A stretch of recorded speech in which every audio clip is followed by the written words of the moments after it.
கீரை குழம்பு செஞ்சு ரொம்ப நாள் ஆச்சு. அதனால செடியில் என்னென்ன கீரை இருக்கோ எல்லா செடியிலையுமே ஒரு 2 கீரை கிள்ளி எடுத்துகிட்டு வந்துட்டேன். கீரை ரொம்பவே சுத்தமாக ஃப்ரெஷ்ஷாக இருந்தனால பார்க்கவே ஆசையாயிடுச்சு. அதனால் எல்லாத்துலேருந்து ஒரு 2 கிள்ளி எடுத்துகிட்டு வந்துட்டேன்.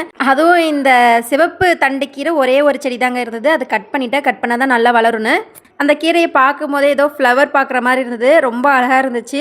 நாங்கள் எங்கள் டைமில் காலேஜ் படிக்கும் போதெல்லாம் ரோஸ் சைடில் தான் வைப்போம். சைடு ரோஸ்ன்னு சொல்லி வைப்போம். அழகாக இருக்கும். எனக்கு இந்த பூ வச்ச உடனே அந்த ஞாபகம் வந்துருச்சு. இப்போல்லாம் யாருமே ரோஸ் தலையில் வைக்கிறது இல்லைங்க. அழகுக்காக மட்டும்தான் வளர்க்குறாங்க. நீங்களும் யாராவது இந்த மாதிரி சைடு ரோஸ்லாம் வச்ச அனுபவம் இருந்துச்சுன்னா மறக்காமல் கமெண்ட்ஸில் ஷேர் பண்ணுங்கள்.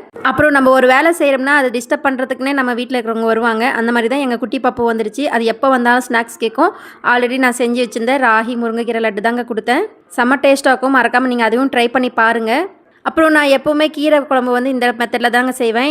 இது எங்கள் அம்மா செய்வாங்க இந்த மாதிரி. செம்ம டேஸ்ட்டாக இருக்கும். இது டிஃபனுக்கும் நல்லாயிருக்கும், லஞ்சுக்குமே நல்லாயிருக்கும். அப்புறம் நம்ம வீட்டுக்கிட்ட ஒரே கீரையை வளர்க்குறத விட இந்த மாதிரி 4-5 கீரை வளர்த்திங்கன்னா கீரை குழம்பு செய்கிறதுக்கு நல்லா இருக்குங்க. வீடியோ பிடிச்சா சப்ஸ்கிரைப் பண்ணிவிட்டு பாருங்கள்.